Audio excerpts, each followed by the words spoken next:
Everyone, this is me Laiba Abbasi और आप देख रहे हैं मेरा YouTube channel. First of all thank you so much all of you for 100 subscribers.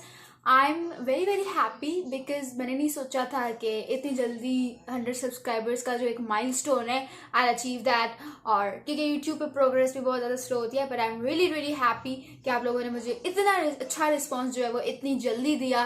And you guys actually made me feel like कि ठीक है, जो मैं कर रही हूँ या जितने भी एफर्ट मैं पुट इन करती हूँ वो ज़ाया नहीं जाती। So thank you so much for all that. And सबसे पहले लॉन्ग टाइम नो सी, बहुत ज़्यादा देर हो गई, मैंने वीडियो नहीं बनाई। 2 दिन एक्चुअली होने वाले हैं मैंने कोई वीडियो अपलोड नहीं की थी। It's because that I am very very busy with my exams, इसलिए।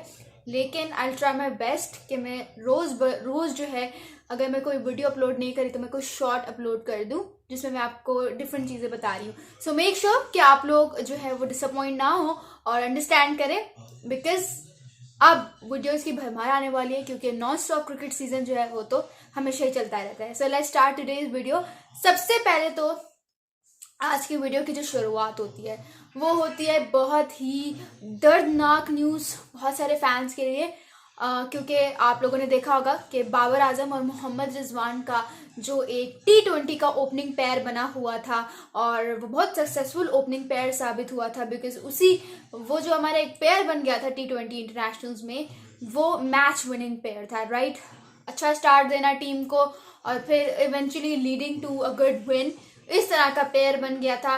बाबर आजम और मोहम्मद रिजवान दोनों एक दूसरे को अंडरस्टैंड करते थे। ऑब्वियसली जब आपने एक पार्टनरशिप चलानी होती है तो बहुत ज़्यादा ज़रूरी हो जाता है कि दोनों जो बैटर्स हैं, if they comfortable with each other, या दोनों एक दूसरे के माइंडसेट को अंडरस्टैंड करते हैं। और बाबर आजम और मोहम्मद रिजवान की जोड़ी इतनी सक्सेसफुल हो चुकी थी T20 इंटरनेशनल्स में कि you got to see lots of successful 100 run partnership as well. मेरा ख्याल से ऑलमोस्ट कोई 8 होंगी, तो इसका ये तो मतलब नहीं है ना कि हवा में चल गई ये चीज़ें, वो था तो नज़र आ रहा है। But the fans are very very disappointed कि अब ये काफ़ी दिनों से बातें तो चल रही थी कि ऑब्वियसली बाबर आजम और मोहम्मद रिजवान का जो एक ओपनिंग पेयर होगा वो डिस्टर्ब किया जाएगा, लेकिन ये नहीं था कंफर्म कि मतलब साइम अयूब के साथ who will be opening for Pakistan national side now, उनके साथ ओपनिंग कौन करेगा कंटिन्यू, बाबर आजम या मोहम्मद रिजवान। तो आज फाइनली कंफर्म हो गया ऑफिशियली तौर पर कि साइम अयूब के साथ जो है वो मोहम्मद रिजवान बैटिंग करने वाले हैं, पाकिस्तान के लिए ओपनिंग करने वाले हैं। और इस दौरान Babar Azam has maintained silence. उन्होंने जब उनसे पूछा गया कि क्या आपको कोई इशू तो नहीं है कि मतलब you will be now batting 1 down, तो क्या कहते हैं, बाबर आजम ने अपना साइलेंस मेंटेन रखा, जिस तरह के वो इंसान है। उन्होंने कहा उन्हें कोई मसला नहीं है and he is absolutely comfortable at batting for Pakistan at number 3।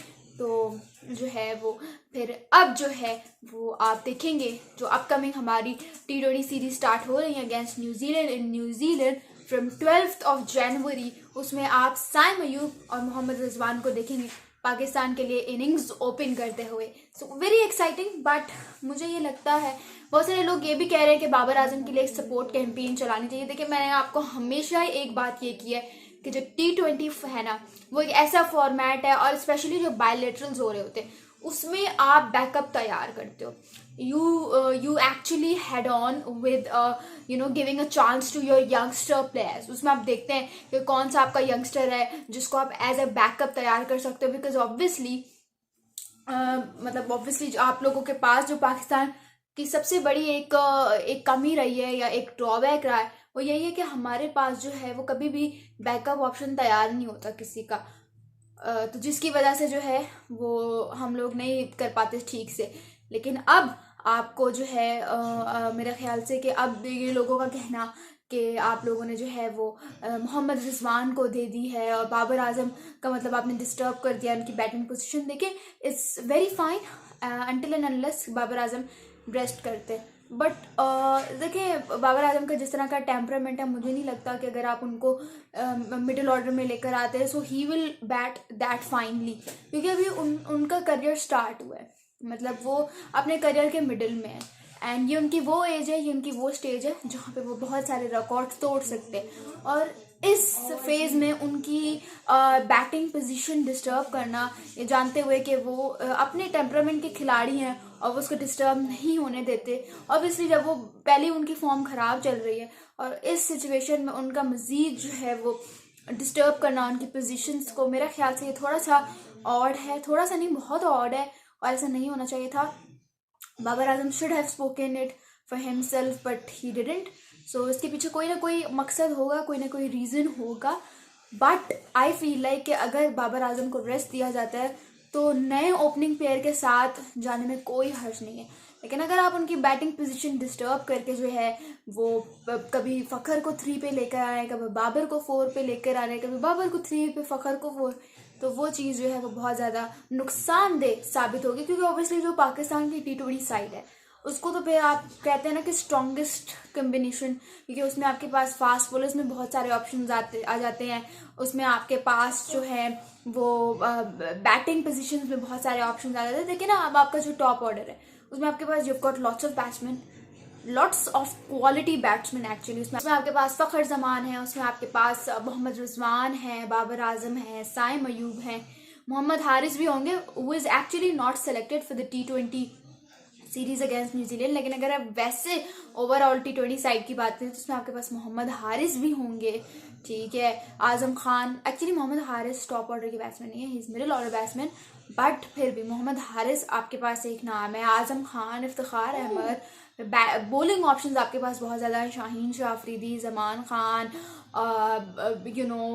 Haris Rauf, फिर आपके पास अब्बास अफरीदी हैं, वसीम जूनियर है, आपके पास इसान उल्लाह है, आपके पास Naseem Shah who is obviously injured, लेकिन कभी ना कभी तो टीम में आएंगे ना।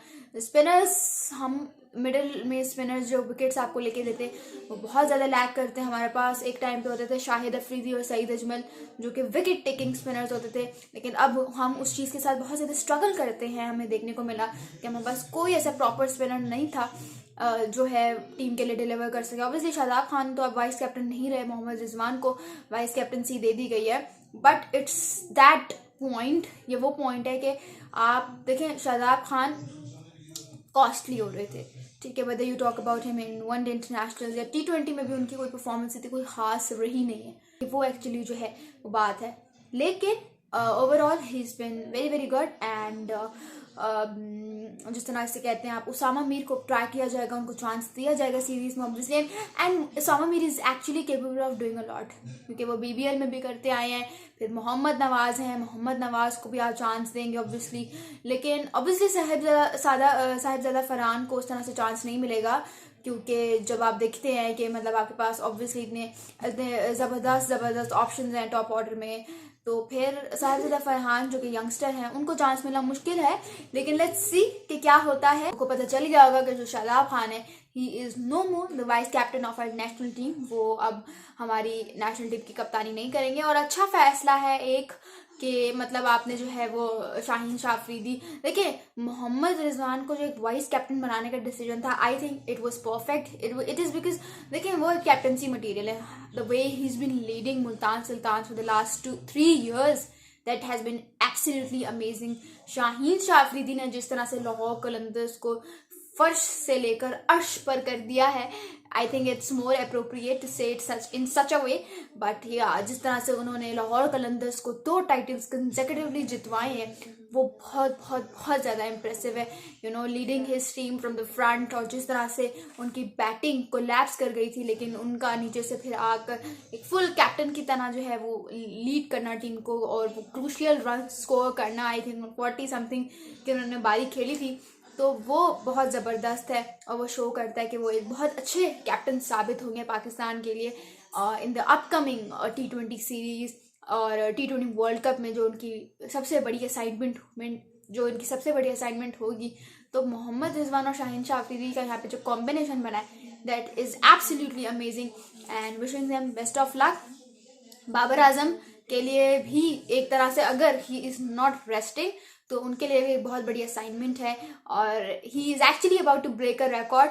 अगर वो अपनी कंसिस्टेंसी जो है उसको थोड़ा सा ग्रैब कर लें, अपनी जो ज़बरदस्त वो बैटिंग करते थे T20s में या हर अक्रॉस ऑल फॉर्मेट्स, लेकिन अभी हम स्पेसिफिकली T20 के बारे में बात करें तो अगर बाबर आजम उस चीज़ को ग्रैब कर लेते हैं और वो न्यूजीलैंड में 5 मैच T20 सीरीज़ में अगर अपनी फॉर्म वापस ले आते हैं तो इससे बड़ा पॉजिटिव पाकिस्तान के लिए और क्या होगा कि one of the finest batsman of Pakistan getting back to his prime form. So आज की वीडियो इतनी ही थी और मजीद ऐसी वीडियोस देखने के लिए सब्सक्राइब माई यूट्यूब चैनल। साथ में मैं आपको अपनी इंस्टाग्राम के अकाउंट का भी लिंक मेंशन कर दूंगी डिस्क्रिप्शन में। So you also make sure कि आप मुझे इंस्टाग्राम पे भी फॉलो करें, क्योंकि वहां पे भी मैं बहुत सारी क्रिकेट अपडेट्स शेयर करती रहती हूँ। Thank you so much. This is Laiba Basi signing of.